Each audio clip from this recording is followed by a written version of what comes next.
ಕ್ರೀಡೆ ಎಂದರೆ ಕೇವಲ ಆಟವಲ್ಲ, ಅದು ಅನ್ಯಾಯದ ವಿರುದ್ಧ ಧ್ವನಿಯೂ ಹೌದು ಎಂಬುದಕ್ಕೆ ಕೆನಡಾದ ವ್ಯಾಂಕೋವರ್ನಲ್ಲಿ ನಡೆದ 76ನೇ ಫಿಫಾ ಕಾಂಗ್ರೆಸ್ ಸಾಕ್ಷಿಯಾಯಿತು. ಫೆಲಸ್ತೀನ್ ಜನರ ನೋವು ಮತ್ತು ಅವರ ಹಕ್ಕುಗಳಿಗಾಗಿ ದಶಕಗಳಿಂದ ಹೋರಾಡುತ್ತಿರುವ ಫೆಲಸ್ತೀನ್ ಫುಟ್ಬಾಲ್ ಸಂಘದ ಅಧ್ಯಕ್ಷ ಜಿಬ್ರಿಲ್ ರಜೌಬ್ ಇಸ್ರೇಲ್ ಅಧಿಕಾರಿಯೊಂದಿಗೆ ವೇದಿಕೆ ಹಂಚಿಕೊಳ್ಳಲು ಮತ್ತು ಕೈಕುಲುಕಲು ನೇರವಾಗಿ ನಿರಾಕರಿಸುವ ಮೂಲಕ ಇಡೀ ವಿಶ್ವದ ಗಮನ ಸೆಳೆದಿದ್ದಾರೆ. ಫಿಫಾ ಅಧ್ಯಕ್ಷ ಗಿಯಾನಿ ಇನ್ಫ್ಯಾಂಟಿನೋ ಅವರು ಶಾಂತಿ ಮತ್ತು ಒಗ್ಗಟ್ಟಿನ ನೆಪದಲ್ಲಿ ಫೆಲಸ್ತೀನ್ನ ರಜೌಬ್ ಮತ್ತು ಇಸ್ರೇಲ್ ಫುಟ್ಬಾಲ್ ಸಂಘದ ಉಪಾಧ್ಯಕ್ಷ ಬಾಸಿಂ ಶೇಖ್ ಸುಲೈಮಾನ್ ಅವರನ್ನ ವೇದಿಕೆಗೆ ಕರೆದರು. ಇಬ್ಬರು ಕೈಕುಲುಕಿ ಫೋಟೋಗೆ ಪೋಸ್ ನೀಡಬೇಕೆಂದು ಇನ್ಫ್ಯಾಂಟಿನೋ ಬಯಸಿದ್ರು. ಆದರೆ ತನ್ನ ಜನರ ರಕ್ತ ಹರಿಯುತ್ತಿರುವಾಗ ಭೂಮಿಯನ್ನು ಕಬಳಿಸುತ್ತಿರುವ ದೇಶದ ಅಧಿಕಾರಿಯೊಂದಿಗೆ ನಗುನಗುತ್ತಾ ಕೈಕುಲುಕಲು ರಜೌಬ್ ಮನಸ್ಸು ಮಾಡಲಿಲ್ಲ. ಇನ್ಫ್ಯಾಂಟಿನೋ ಅವರು ರಜೌಬ್ ಅವರ ಕೈ ಹಿಡಿದು ಸುಲೈಮಾನ್ ಅವರ ಹತ್ತಿರಕ್ಕೆ ಕರೆದೊಯ್ಯಲು ಪ್ರಯತ್ನಿಸಿದರು. ರಜೌಬ್ ಅದಕ್ಕೆ ಬಗ್ಗದೆ ಪ್ರತಿಭಟಿಸಿ ವೇದಿಕೆಯಿಂದ ಹೊರ ನಡೆದಿದ್ದಾರೆ.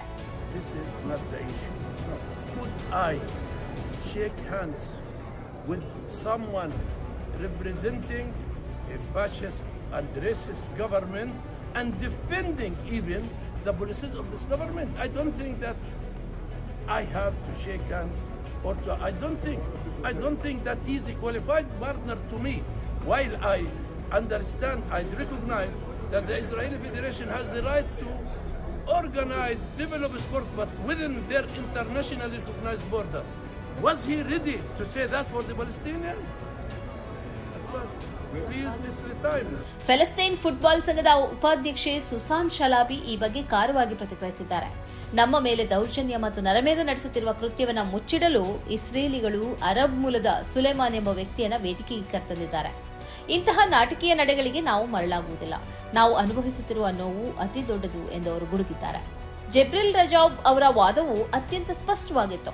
ಇಸ್ರೇಲ್ ಪ್ರಧಾನಿ ನೇತನ್ಯಾಹು ಅವರ ಸರ್ಕಾರವು ಫೆಲಸ್ತೀನಿಯರ ಮೇಲೆ ನಡೆಸುತ್ತಿರುವ ದಾಳಿಗಳನ್ನು ಕ್ರೀಡೆಯ ಹೆಸರಿನಲ್ಲಿ ವೈಭವೀಕರಿಸಲು ಸಾಧ್ಯವಿಲ್ಲ ಅಂತ ಅವರು ಹೇಳಿದ್ದಾರೆ. ಫೆಲಸ್ತೀನ್ ಮುಖ್ಯವಾಗಿ 2 ಪ್ರಮುಖ ಅಂಶಗಳನ್ನು ವಿಶ್ವದ ಮುಂದೆ ಇಟ್ಟಿದೆ. ಅದರಲ್ಲಿ ಒಂದು, ಅಂತಾರಾಷ್ಟ್ರೀಯ ನಿಯಮಗಳ ಪ್ರಕಾರ ವೆಸ್ಟ್ ಬ್ಯಾಂಕ್ ಫೆಲಸ್ತೀನ್ಗೆ ಸೇರಬೇಕಾದ ಭೂಮಿ. ಆದರೆ ಇಸ್ರೇಲ್ ಅಲ್ಲಿ ತನ್ನ ವಸಾಹತುಗಳನ್ನು ನಿರ್ಮಿಸಿ ಅಲ್ಲಿನ ಫುಟ್ಬಾಲ್ ಕ್ಲಬ್ಗಳನ್ನು ತನ್ನ ಲೀಗ್ನಲ್ಲಿ ಆಡಿಸುತ್ತಿದೆ. ಇದು ಫಿಫಾ ನಿಯಮಗಳ ಸ್ಪಷ್ಟ ಉಲ್ಲಂಘನೆ. 2ನೇ ಪ್ರಮುಖ ಅಂಶ ತಾರತಮ್ಯ ಮತ್ತು ಜನಾಂಗೀಯ ನಿಂದನೆ. ಕ್ರೀಡಾಂಗಣಗಳಲ್ಲಿ ಫೆಲಸ್ತೀನಿಯರ ವಿರುದ್ಧ ನಡೆಯುವ ಜನಾಂಗೀಯ ನಿಂದನೆಯ ಪ್ರಕರಣಗಳಿಗಾಗಿ ಫಿಫಾ ಈಗಾಗಲೇ ಇಸ್ರೇಲ್ ಫುಟ್ಬಾಲ್ ಸಂಘಕ್ಕೆ ಸುಮಾರು $1,90,000 ಅಂದರೆ ಅಂದಾಜು $1.5 ಕೋಟಿ ದಂಡ ವಿಧಿಸಿದೆ.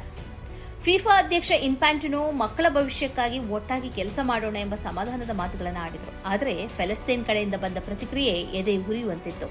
15 ನಿಮಿಷಗಳ ಕಾಲ ನಮ್ಮ ಜನರ ಹಕ್ಕುಗಳ ಬಗ್ಗೆ, ನಿಯಮಗಳ ಉಲ್ಲಂಘನೆಯ ಬಗ್ಗೆ ಭಾಷಣ ಮಾಡಿದ ನಂತರ ಒಂದು ಸಣ್ಣ ಹ್ಯಾಂಡ್ ಶೇಕ್ ಮೂಲಕ ಎಲ್ಲವನ್ನ ಮರೆತು ಬಿಡಿ ಎನ್ನುವುದು ಎಷ್ಟು ಸರಿ. ಇದು ನಮ್ಮ ಜನರ ಹೋರಾಟವನ್ನು ಕಾರ್ಪೆಟ್ ಅಡಿಯಲ್ಲಿ ಮುಚ್ಚಿ ಹಾಕುವ ಪ್ರಯತ್ನ ಎಂದು ಸುಸಾನ್ ಶಲಾಬಿ ಆಕ್ರೋಶ ವ್ಯಕ್ತಪಡಿಸಿದರು.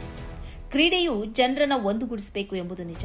ಆದರೆ ಒಂದು ಕಡೆ ಜನರ ಹಕ್ಕುಗಳನ್ನು ಕಸಿದುಕೊಂಡು ಮತ್ತೊಂದು ಕಡೆ ಕ್ರೀಡೆಯ ಮುಖವಾಡ ಧರಿಸಿ ನಾವು ಒಂದೇ ಎಂದು ಹೇಳುವುದು ಬೂಟಾಟಿಕೆ ಎಂಬುದು ಫೆಲಸ್ತೀನ್ ಫುಟ್ಬಾಲ್ ಮುಖ್ಯಸ್ಥರ ನಿಲುವಾಗಿತ್ತು. ಅಂತಾರಾಷ್ಟ್ರೀಯ ನ್ಯಾಯಾಲಯದಲ್ಲಿ ಇಸ್ರೇಲ್ ವಿರುದ್ಧ ಕ್ರಮಕ್ಕಾಗಿ ಫೆಲಸ್ತೀನ್ ಈಗ ತನ್ನ ಹೋರಾಟವನ್ನು ಮುಂದುವರೆಸಿದೆ. ಫೆಲಸ್ತೀನ್ ಜನರ ಪಾಲಿಗೆ ಜಿಬ್ರಿಲ್ ರಜೌಬ್ ಅವರ ಈ ನಡೆ ಕೇವಲ ಫುಟ್ಬಾಲ್ ವೇದಿಕೆಯ ಪ್ರತಿಭಟನೆ ಅಲ್ಲ, ಅದು ಅಸ್ತಿತ್ವಕ್ಕಾಗಿ ನಡೆಯುತ್ತಿರುವ ಕಿಚ್ಚು. ಈ ಕಾರ್ಯಕ್ರಮದ ಪ್ರಾಯೋಜಕರು ಗಡಿಯಾರ್ ಗ್ರೂಪ್ ಆಫ್ ಕಂಪನೀಸ್,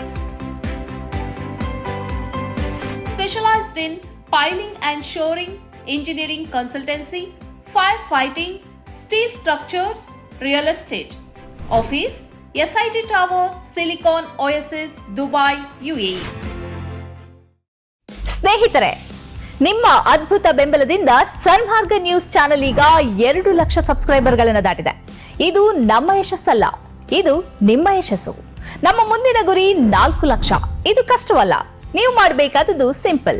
ನೀವು ಸನ್ಮಾರ್ಗ ನ್ಯೂಸ್ ಚಾನೆಲ್ ವಿಡಿಯೋವನ್ನ ನಿಮ್ಮ ಸ್ನೇಹಿತರಿಗೆ, ಕುಟುಂಬದವರೊಂದಿಗೆ ಹಂಚಿಕೊಳ್ಳಿ ಮತ್ತು ಅವರಲ್ಲೂ ಸಬ್ಸ್ಕ್ರೈಬ್ ಮಾಡಲು ಹೇಳಿ.